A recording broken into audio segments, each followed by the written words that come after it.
What's going on, guys? Teen Mechanic here, and yep, I did it again. You already saw the thumbnail and everything like that. I did it again. I bought another 1996 Ford Crown Victoria. Holy moly, another one. And you know what, I have no regrets. So you might be thinking, the first thing I'm going to clear up here is, yes, we still have the LTD and the Cadillac. Those haven't gone anywhere. But you're probably wondering, why in God's name would I buy another Crown Victoria? Well, I don't know. I love it. I love them. This one came up. This is my favorite generation, the Aero Gen. I'm in the minority for that. So if you don't know, something like 90 or 95, I forget which number it was, percent of Crown Victorias sold were police interceptors. And then the other, I don't know, the other like majority of it, if it was like 95%, another 3% or 3.5% were LXs, because those are what the older folks would buy, and you know, that's what they'd spend their money on and cherish them. The ones that I like are the last 1.5%, are the civilian Aero Crown Vics, which are like the hardest ones to find out there.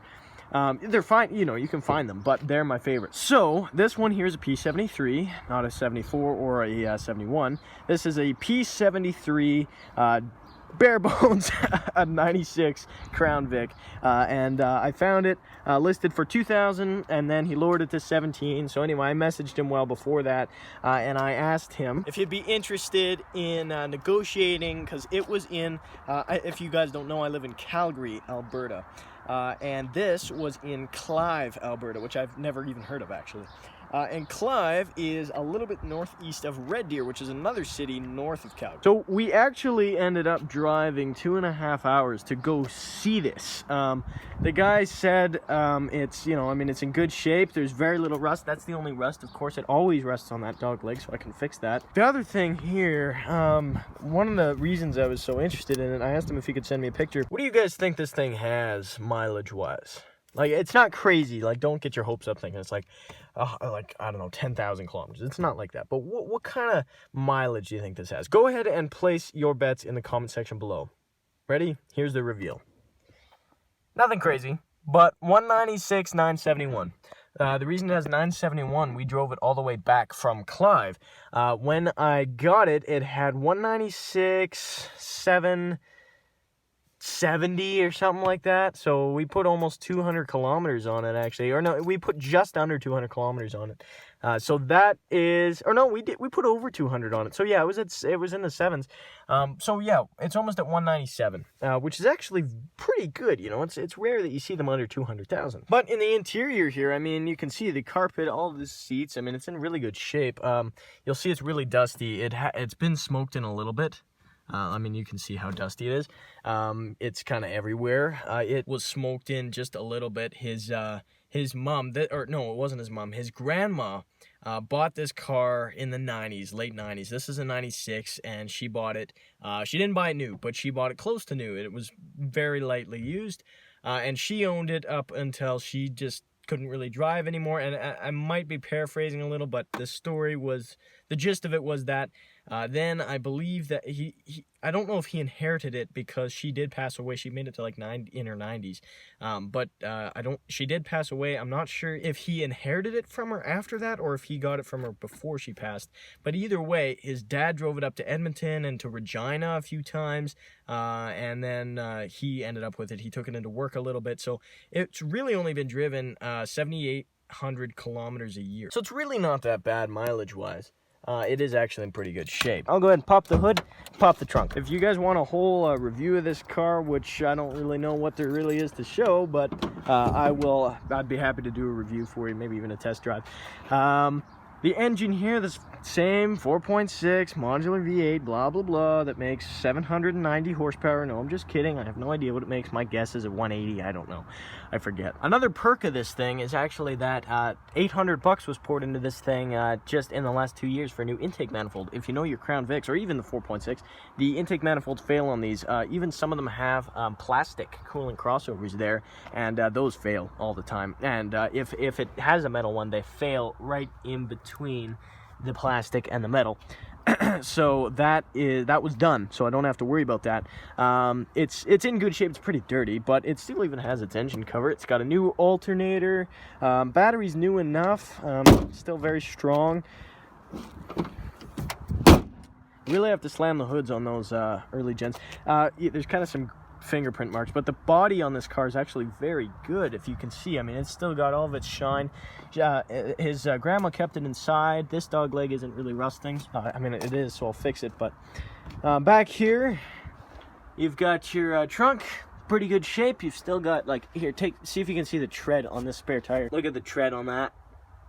That is crazy. The inertia switch works just fine and everything like that. Something else that I want to go through here real quick is that it has 2 keys here. And I was just thinking, okay, well, one's just a cut key and one's the ignition key. I'm going to walk over to the door here, stick this key, and think this one works in the door. It doesn't. Okay, fine. Let's walk over to the passenger door. Nope, doesn't work in that one either. Well, okay, let's try the trunk. Nope, doesn't work there. Okay, so let's try this key then. Okay, so it works in this door. Let's try this one. Okay, so it doesn't work in this door. Weird. Okay, let's try the trunk. Oh, okay. So it works in the trunk. All right, so it works in here, doesn't work in there, works in the trunk. Okay, well, there's another keyhole. Let's try this one. Okay, so it works in there. That's good. Let's try this one. Doesn't even go in all the way. Okay, so what the heck? Okay, well, great. Now, the most important keyhole in this car, let's try this key first. Doesn't even fit. Doesn't even fit in the ignition. Let's try this one. Oh, it goes right in, and it turns. It works. Okay, so what the hell? Okay, so that was a whole spiel there. My point is, in 1995, they still had these ignitions. The reason they still had these metal ignitions in 1995 is because in 95 they had the square steering wheels that I had in my 1993. They still had these square ones that had buttons here for the horn, and because they couldn't figure out how to get the horn in the same mechanism as the airbag. But in 96, they switched the steering column and these too. So what happened is they actually had plastic cones instead of metal grips. So this isn't original to this 96. And furthermore, none of the keys work in that tumbler, and like I am absolutely just this is bewildering. What the hell? Like, okay, so this one works in here and in nothing else. Like literally nothing else. This one works in the door, the trunk, and the trunk lockout, and not the passenger door. So what I'm thinking I gotta do, replace the ignition, replace every single tumbler and the trunk lock. I don't know. It's very strange. We'll see. So that's the whole key situation. It made me think for a minute that it might be stolen, but it actually wasn't stolen. So I don't know. I don't really care all that much. I might, revamp the entire lock system, but I don't think it's worth it. But anyway, this car is in really good shape. Dog leg, I'm going to fix that rust. No biggie. Tires are great. These are all seasons. Those are winters, and they're pretty much all new. So yeah, that's this. That's this new car. It needs a windshield real bad too, and I'm not going to be able to find one of those very easily. So, but anyway, guys, just a super quick video. Thought I'd introduce it to you. Now, why I bought it. I'm thinking, if I decide to sell it, I might, but I kind of bought it thinking that this is going to be my car when I'm 16, which is in, I don't know, 9 months, over 9 months is when I'm going to be 16. So I need a car to drive. Everyone is telling me that I need a truck, but I don't want to daily drive a truck because I'm going to get bored of it. So I want to drive something I enjoy.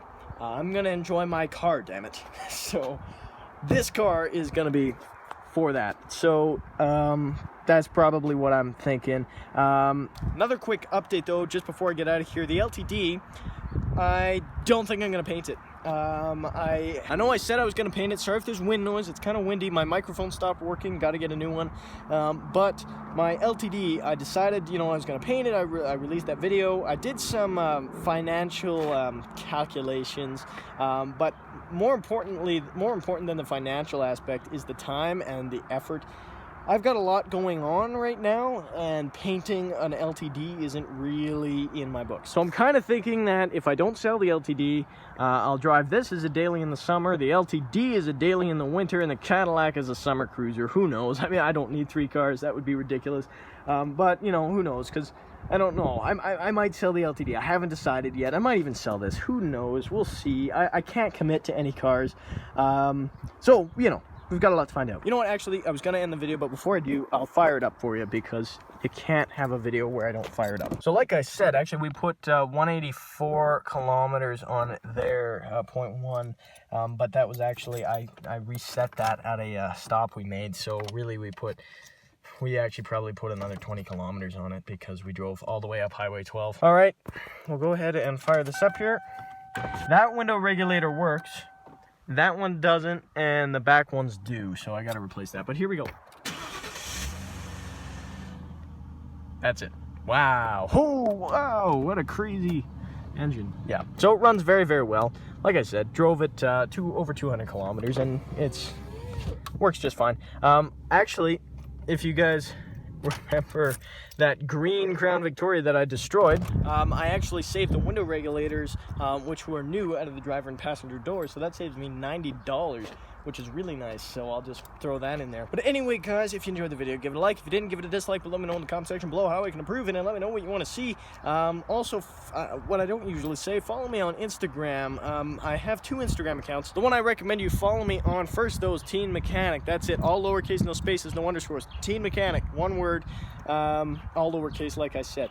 And that is where I post most of the time. I have a personal account, which is Joseph _Baldwin, and that's my personal account. If you want to follow me there too, you can. I leave links to all of it in the description below. I don't really use Facebook or Twitter very much, but free to follow me there too. Anyway, guys, share this video with someone who you think might also enjoy it, and I'm gonna get out of here. Thanks again for watching, and I'll see you guys in the next video. Bye bye.